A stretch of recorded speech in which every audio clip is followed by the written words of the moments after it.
Chers bien-aimés frères et sœurs, bienvenue à la chaîne La Puissance du nom de Jésus. Par la grâce de Dieu, nous allons reprendre notre thématique, la guérison divine.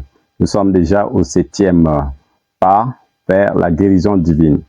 Ce 7e pas est intitulé « Bénir Dieu pour la réponse à votre prière et d'agir selon sa promesse ». Bénir Dieu pour la réponse à votre prière et d'agir selon sa promesse.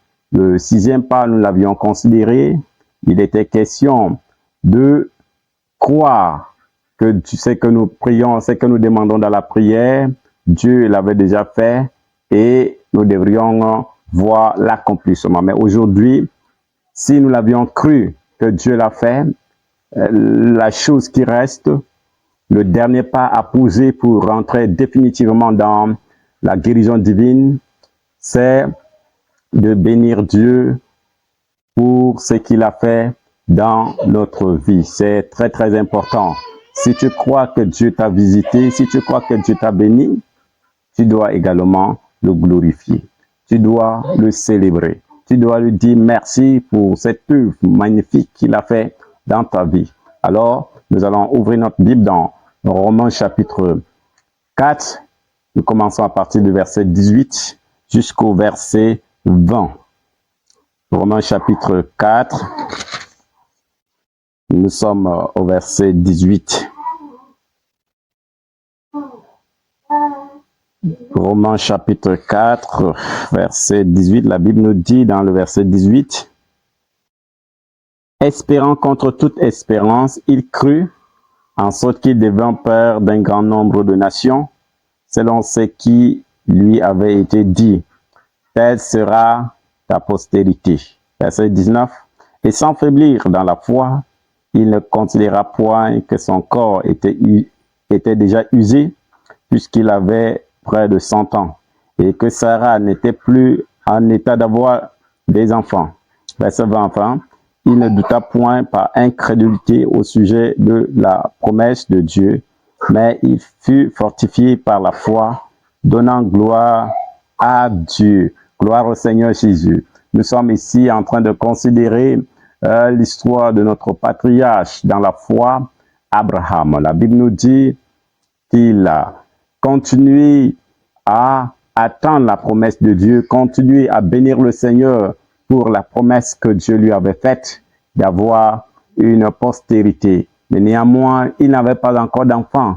Mais puisque Dieu lui avait déjà promis la postérité, il n'a jamais faibli dans la foi. Il continuait toujours à rendre grâce à Dieu, à le bénir parce qu'il s'attendait à ce que la parole de Dieu allait s'accomplir. Dans le verset 18, la Bible nous dit « espérant contre toute espérance ». Ça veut dire, à un moment donné, il n'y avait même pas d'issue, mais il a quand même continué à espérer en Dieu. Il a continué quand même à faire confiance à son Dieu, même si les issues étaient bouchées. Mais, gloire soit rendue à Dieu, nous avons vu le résultat. C'est ce que je vous disais dans le 6e pas, que Dieu fait toujours ses merveilles. Si nous arrivons à croire juste, si nous arrivons simplement à le prendre au mot, il va agir certainement dans notre vie et c'est ce qu'il a fait dans la vie de notre Père dans la foi et il est même d'ailleurs appelé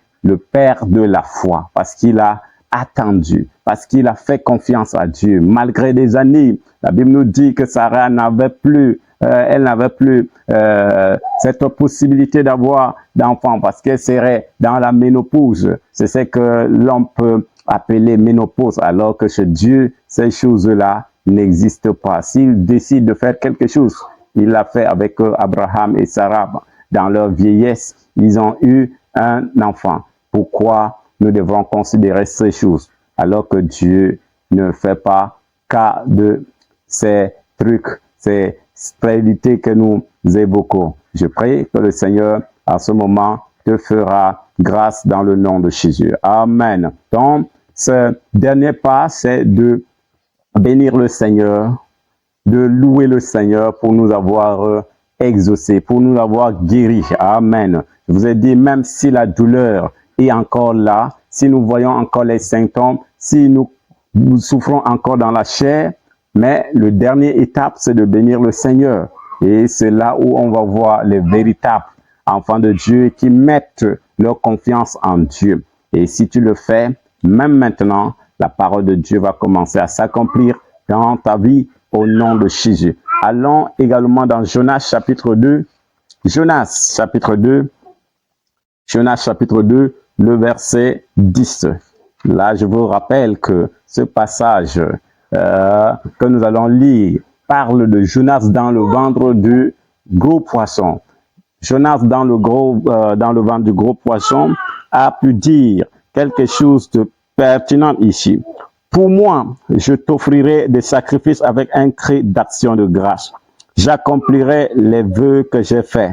Le salut vient de l'Éternel. Dans le ventre du gros poisson, Jonas a quand même eu cette sagesse de rendre grâce à Dieu pour lui dire que le salut vient de toi. Même si je suis dans le ventre de ce poisson, dans l'eau et tout cela, je sais que le salut vient de toi. Et finalement, il a été vomi dans les rives. Dieu a fait son miracle. Dieu a vu comment il avait foi en lui et le poisson ne pouvait pas le détruire. C'est ça la vérité biblique. Alléluia. Même si ta maladie est à la phase terminale, il faut être comme Jonas, commence à rendre des actions de grâce à Dieu. Tu as prié, tu as demandé à Dieu, tu as fait confiance à Dieu. Maintenant, il faut le rendre des multiples actions de grâce. Commence à le célébrer. Commence à lui dire, Seigneur, tu es merveilleux. Seigneur, je sais que rien n'est étonnant de ta part. Je sais que cette maladie n'a pas de force devant toi. Je sais que tu es capable de me guérir. Alors je te loue, je te célèbre, je te rends des multiples actions de grâce. C'est ce que nous devrons faire.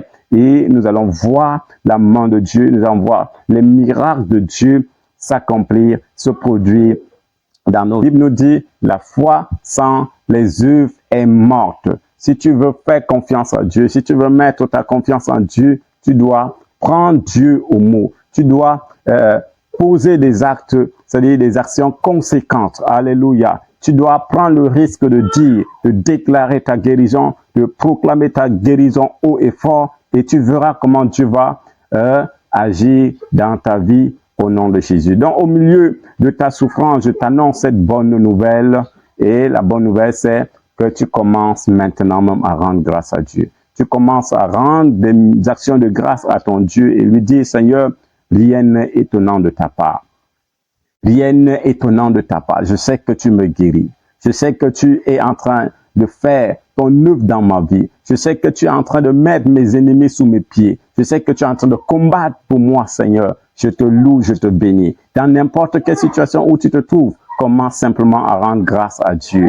Prenons Paul et Silas dans la prison. Qu'est-ce qu'ils ont fait au milieu de la nuit? Ils ont commencé à rendre grâce à Dieu, à chanter, louer Dieu, adorer Dieu, dire que Dieu est merveilleux, qui est comme lui. Et subitement, les fondements de la prison, les portes ont été ouvertes extraordinairement. Et c'est comme ça que Dieu va faire irruption dans ta vie et il va saccager toute l'œuvre du malin et tu vas avoir ta propre liberté au nom de Jésus. Donc, bien-aimés, voilà, nous sommes en train de considérer la guérison divine. Nous avions commencé avec le premier pas, deuxième, troisième, quatrième, cinquième, sixième et aujourd'hui, nous clôturons avec le septième pas.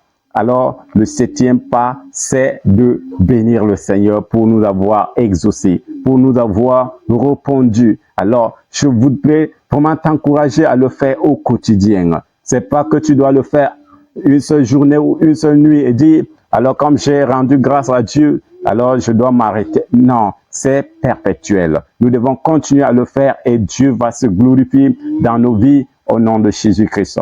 Je t'encourage à t'abonner à cette chaîne, surtout à ne pas faiblir dans la foi. Visite nos anciennes vidéos, partage, like et commente. Que Dieu te bénisse et surtout pour une autre vidéo. Que Dieu te bénisse.